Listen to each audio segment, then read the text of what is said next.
Welcome back to the channel, guys. I am the Drunken Goth, and it has been a full week since I received the Constellation edition of Starfield.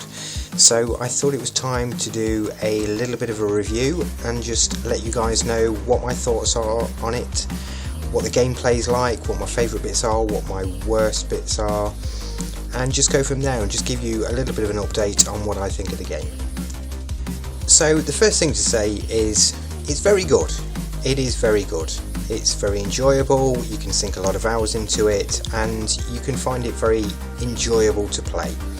I'm not going to say excellent, because unlike, say, well, especially Skyrim and Fallout, it doesn't suck you in as instantly. It's not one of those games where you think, my god, I love this game straight away. You do have to bear with it, and you do have to give it some time, which I suppose is relatively unsurprising, being that it's a new franchise from Bethesda. But still, I would have thought that essentially I hoped that I would fall in love with this game the same way I did with Fallout and Skyrim, which was instantly, whereas this takes quite a bit of patience to actually get into it. Don't get me wrong, there's a lot to do and a lot of the activities are fun. You can have a lot of fun with the combat, it's good in that sense, but it doesn't drag you in, it doesn't suck you in. And to be honest, I think that if I hadn't have paid for the early access along with the Constellation edition, I don't think I would have played it as much as I have, purely because, again, it doesn't suck you in straight away. When it comes to good points, I think the ship combat, I love the space combat, the outer atmosphere ship combat is brilliant, I love that. A lot of the combat, again, is very good. There is obviously a hell of a lot of places to explore, a lot of things to do, even if you want to go to just exploring different planets, cataloguing the resources, etc. Or if you want to just go out and kill everything, again, there's a lot to do in that sense.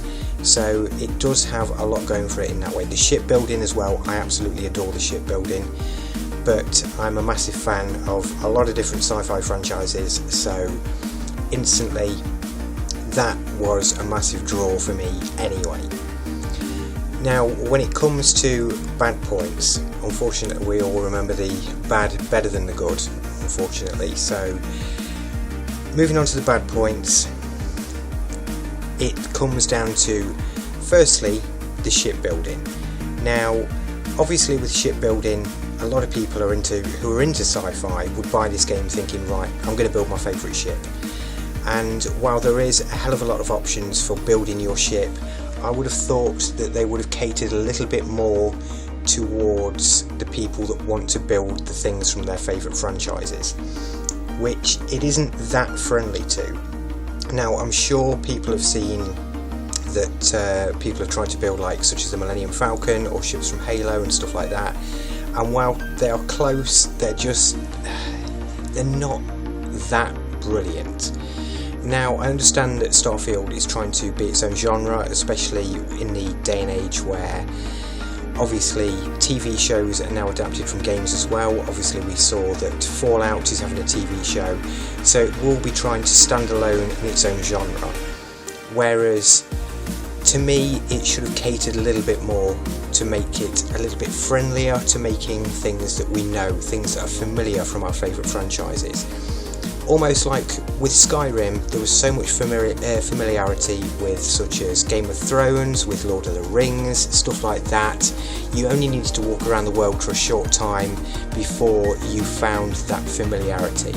Whereas this, to me, seems like it's trying to stand out a little bit too much on its own, away from any of this, which in some ways isn't bad, but obviously, again, big sci-fi fans such as myself, first thing you're going to want to do, try and build your own ship, and, you know, for me, straight away, it's going to be, right, Stargate, the Daedalus, or the Prometheus. Straight away, that's what I wanted to do. But the ship parts that are available don't quite cater to get it exactly the way you want. Next thing is going to be the settlement building. Now, I loved Fallout's settlement building process because even if you didn't want to use the pre-existing structures, you could break it down so that all you had to use for building was the walls and the floors, sets of stairs. So if you wanted to, you could build skyscrapers, you could create anything that you could imagine. Whereas with the Starfield system, it seems to be very much, right, build a habitat of a certain size, shape, fine. Build another one of a certain size, shape. It was not as friendly to creativity as I would have liked or would have hoped, especially since, as I say, I loved how much the Fallout 4 settlement building leaned towards that creativity. It was very, very friendly to people who wanted to build anything you want. Starfield just doesn't feel the same, and I've not been able to get along with it that well so far.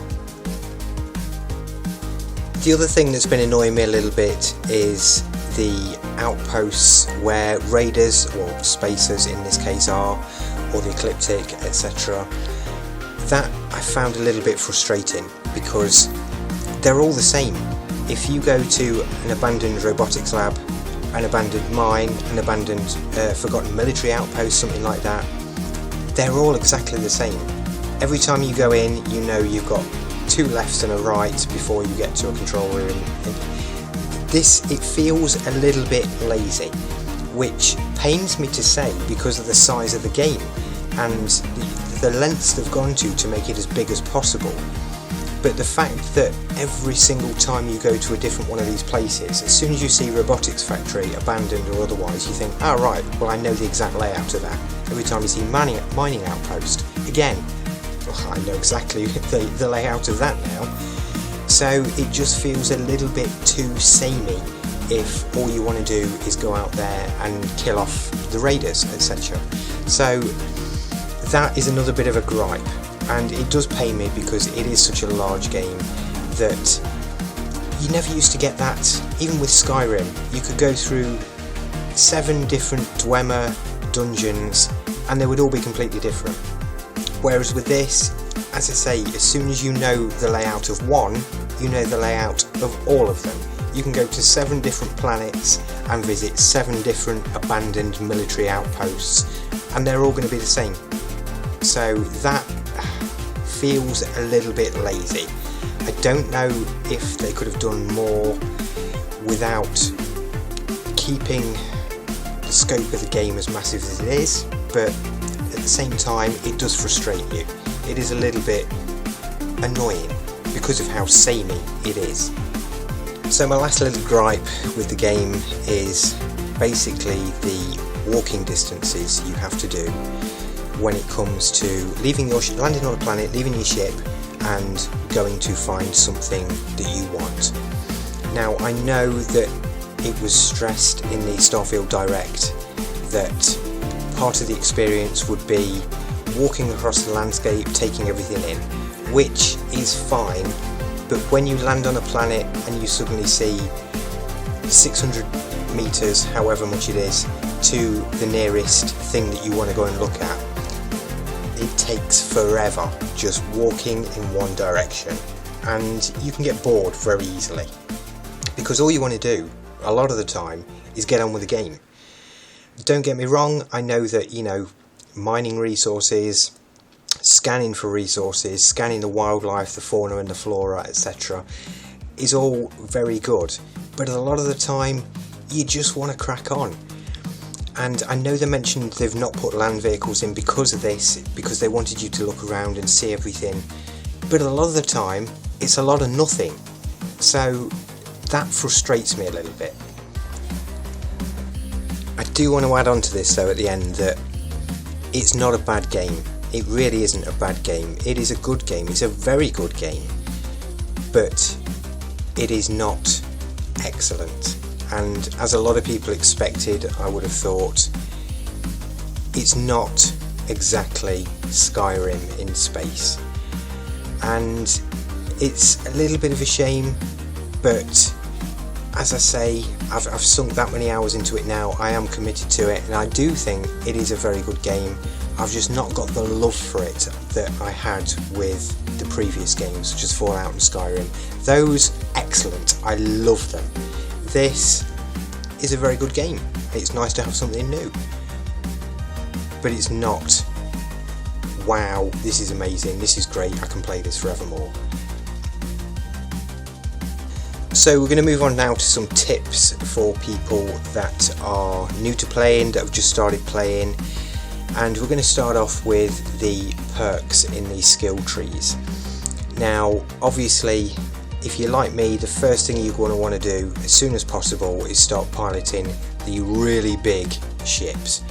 So again, I would, if it was me, invest heavily in the piloting skill, starship design skill, as they allow you to board, steal even the biggest enemy ships and register them, keep them, modify them, whatever. And I would definitely recommend doing that as soon as possible. The other one is going to be weightlifting.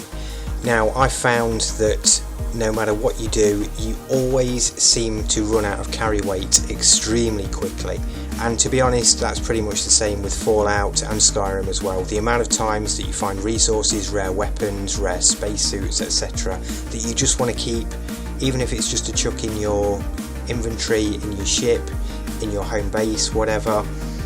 Weightlifting becomes extremely critical just so that you can keep holding on to these things without having to think, bloody hell, I've got to ditch this, bloody hell, I've got to ditch that, oh my god, I've got to run back to the ship, and it's just constantly draining the O2. So I would definitely recommend that as early on as possible. When it comes to farming experience points, what I would recommend is landing on a planet that has a lot of animal life, usually in herds, getting a decent shotgun and basically just taking them all out, because every time you take one out you get experience points. So you find that if you find a large herd of animals somewhere, bang bang bang, experience points go straight up, and just keep going like that. It's the easiest way I've found so far to farm XP and get your level up as quick as possible. Now the next thing is, obviously with a lot of the skill points you have challenges. One of the challenges for your skill points is destroying as many ships as possible. Now this can be quite difficult because no matter how many times you jump to different systems, there aren't any ships about. But I would always recommend doing the UC Vanguard questline as soon as possible. One, because it gives you plenty of credits, good missions, especially good gear. There's a lot of good gear you get from it, different spacesuits, different weapons, etc. when you deal with the Terramorph questline. But also you go into this above, which is the flight simulator. Now every time you go through this flight simulator, it gives you a series of enemies in space, different spaceships that you have to destroy to get your piloting skills up. Basically every kill counts as a genuine kill in your skill point tree. So if you get a challenge that says destroy 50 ships, you can literally go in and out of this simulation over and over and over again, and you can ace that challenge very very quickly without having to go system to system trying to find ships to destroy to get that challenge done, so you can invest the skill point. The final thing I'm going to recommend is upgrading your ship as soon as possible, because if you were to go into the game thinking that the first ship you get is going to be how your space warfare is going to progress, you're going to be disappointed. It is not that brilliant when you first get the frontier and you set out into space for space combat. So I would always recommend trying to upgrade your ship with better weapons, better engines as soon as possible, because it just makes it so much more enjoyable when you've got the manoeuvrability and the decent firepower to be able to enjoy it properly, which is what this game is all about. That's what it's all about, having this new dynamic to a Bethesda game, and you want to enjoy it the best you can, so that is always something I would recommend heavily investing in as soon as you can. So finally we're going to look at one of my ship builds. Now of course I am a huge Stargate SG-1, Stargate Atlantis, Stargate Universe fan, So my first port of call was, I've got to try and make the Daedalus as soon as possible, and this is essentially what I've come up with. Now I also want to give the Stargate Fans United page on Facebook a bit of a shout out. I posted up a picture of this just out of curiosity, just to see what people would think, and the outpouring of people that liked it or put a heart on it was absolutely overwhelming. So I thank each and every person in that group for just showing a bit of support. It means the world, and I'm so glad that I've been able to get it to a point where so many people think, wow, you know, he's done a pretty good job there. So first of all, we're going to have a little look around from the outside. Now of course, because you can build ships only and not fighters, etc., I couldn't quite get the fighter bays to look exactly like fighter bays. Obviously it is just ships that you can build, not the fighters to go within them. So I went for living quarters, etc. out in the wing pods where usually the F302 bays should be. A lot of the stuff that I've added to the ship is less for cosmetics and more for practicality, because at the same time as wanting to have a version of the Daedalus, it also has to be practical and functional within the game.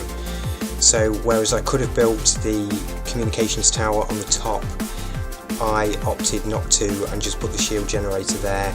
Again, you can't get it exactly spot on perfect because it becomes more and more unusable in the game, and the compromise you have to make is you want to fly around in the Daedalus and you want it to be very manoeuvrable and still very agile, very combat effective.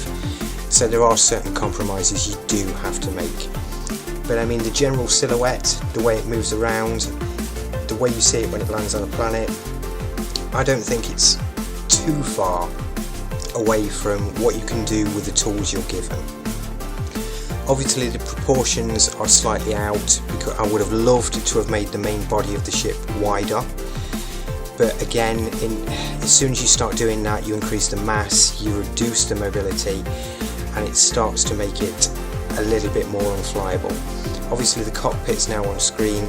I did want to go for the bigger cockpit, but it doesn't fit well with the other modules that you're trying to put with it to try and get that almost over canopy effect that sits at the back of the Daedalus. But obviously this was the cockpit I went with. It fits with the silhouette a lot better, and it doesn't look too bad. Now obviously as we go through the ship, you can walk around inside the ship, and I was always a better fan of the Stroud-Eklund modules. They seem to be a little bit more desirable on the inside. The HopeTech and Tamo ones, they don't seem as nice on the inside, don't seem as close to what I would like when I was trying to build it. Obviously since posting the pictures up on the Stargate fan page, I've adjusted it slightly with this module on the top, which is battle stations, which I simply had to have because it looks awesome on the inside, and any version of the Daedalus has got to have a full battle station obviously involved in it.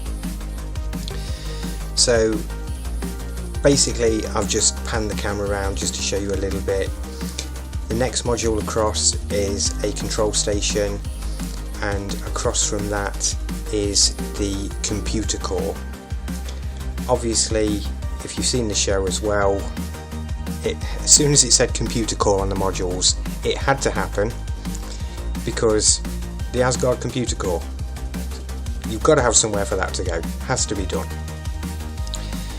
So again, just a little bit of a look round before we head back to the control station module, back down the ladder into the engineering bay,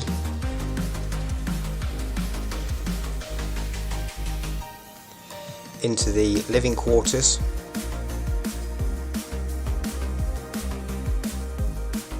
and down through into the captain's quarters, I believe.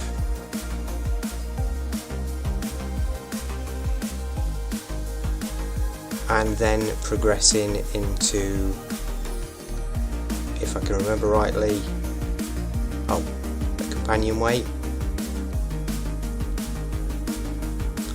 And we go into the armory. Always nice to have an armory on the ship, because the amount of weapons you can collect from different missions and stuff like that, you want to put them on display. It's inevitable. I did the same in Skyrim, so why wouldn't you want to do it here? And then down into the infirmary.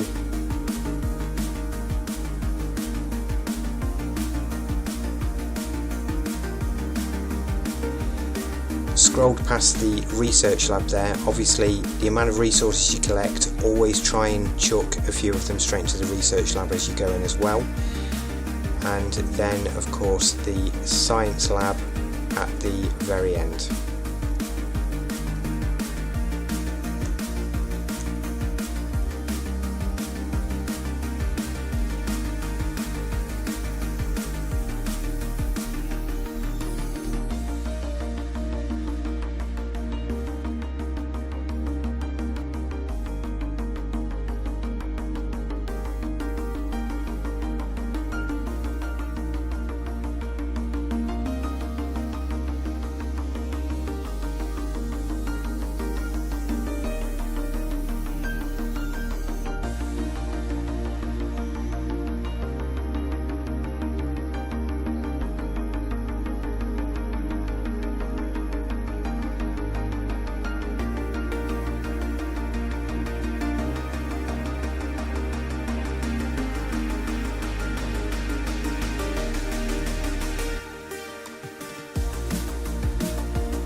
So obviously, as I said before, you are limited by some of the things you need to do to keep the ship effective in the game. So the grav drive and the reactor modules, they're not particularly friendly to keeping things looking exactly as you'd want to when you want to create something that's as close as you can get to some of your favourite sci-fi franchises. So I opted to try and keep them as central to the ship as possible and build outwards from them.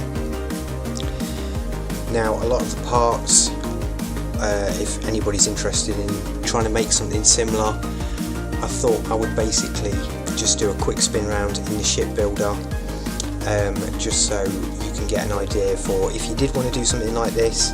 As I say, especially with the outpouring of support from such as the Stargate fan page on Facebook, if you did want to try and create something yourself, I thought I'd just give you a little bit of a walk around just so you can see which parts are involved. So here we go into the ship builder. So again, a lot of them are the Taimyo and the Stroud-Eklund parts. There are a few Relodyne and some Slayton, but the majority of it is the Stroud-Eklund parts, and I spent a lot of time building it in neon, which again you can get a lot of the parts for straight away.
So there we have it guys, that is my Daedalus build, my tips, my review of Starfield. I hope that you enjoyed the video. If you did, please drop a like on it, please subscribe to the channel, and I'll see you all in the next one. Bye bye.